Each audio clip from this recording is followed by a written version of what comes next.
We know that everything we make leaves a trace, whatever we do. We know that. Therefore, we need guidelines as to how to minimise and how to be smart. Society has no choice in this. Nature is giving us no choice. We have to act, or nature will make the decisions for us, and frankly, they won't be very palatable. The Theatre Green Book is an initiative set up by various theatre makers, a response to the climate crisis and how we can make the theatre industry less wasteful. It is a drive for us collectively as a sector to understand, A, the wider scope of where we are as a world, how we use our materials, and how we can shift our thinking around productivity. Historically, theatre has not been a really sustainable industry because you create a show, it's on stage for a short period of time and then it all goes into landfill. Theatre Green Book is the statement that says there's a moment for change. The Green Book falls into three parts: baseline, intermediate and advanced. With baseline, it means that 50% of the material that you use on stage must have had a former life and 65% must have a future life. We have to be thinking about what will be the legacy of the work before we even make the work. We do still want to be making things and creating things, but it's about the materials that we use and being able to trace the source of those. I guess the main creative challenge, particularly for someone like me, is that it means you've got to make decisions earlier.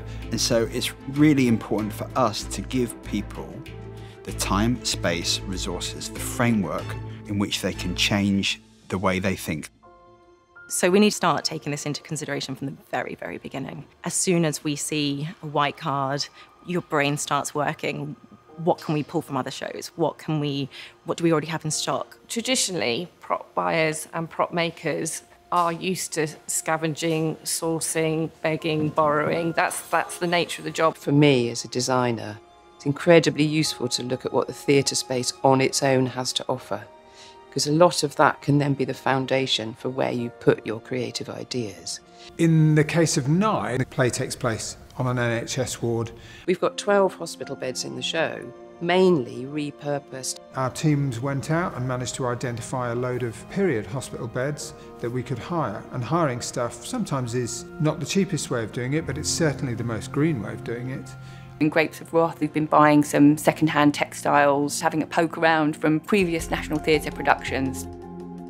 As a costume designer, I really think that clothes tell a story, and worn clothes tell more of a story than new clothes, because they tell the story of the person that inhabited them. We just did Dear England. Lindsay Turner, the director of The Crucible, was working on The Witches. And we said, well, could we make a floor that will work for The Witches with this triple revolve, that will work for Dear England with this revolve? So the same floor was used in a lot of different ways. On every show, there's some degree of innovation, whether it's about new materials that we might use, products we haven't used before, so we're experimenting with. We're only now starting to build up a stock of kind of modular bits of scenery that can be used over and over again. It requires lots of innovation. London Tide is a good example. The river groins, that's the first time that this product has been used, and that's a product called Composter Block. So this is made from sugarcane, and it's a biodegradable product. So it's answering some of the questions around old products like polystyrene that are completely unsustainable.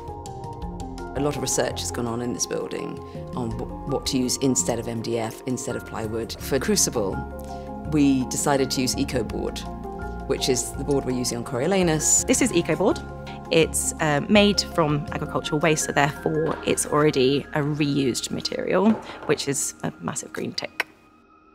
A big step forward that's going to start helping us deliver the intermediate and hopefully the advanced standards of the Theatre Green Book is a new lease we've signed on a large storage facility which is only about 15 minutes away.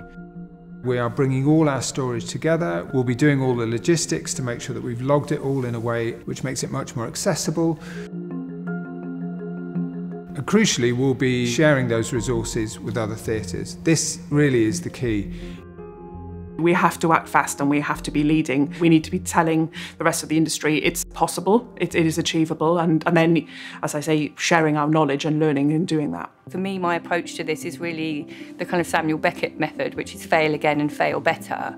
We have to change, and we have to change now, and what we can't do is leave this for the next generation to figure out. It's our responsibility. I think the only way we're going to succeed in this is by sharing information and being really open and generous. I do think it's probably the most exciting sort of creative challenge any of us will ever face. I don't think we all have the answers yet, but it feels already, it's been such a short journey and we've made such huge leaps. The scientists have proved their point. Evidence for man-made, disastrous climate catastrophe is very, very clear. Now it's up to the storytellers to step up to the plate. I think it's Tony Cade Bambara who said, the job of the artist is to make the revolution irresistible. And if we can tell stories that are funny, that are subversive, that are joyous in a new, exciting, exhilarating way, then I think we've got a huge role to play. It's not easy, but it's possible to see a path through. There will come a point for all those ambitions to be realised, and I'm super excited about where it goes in the future.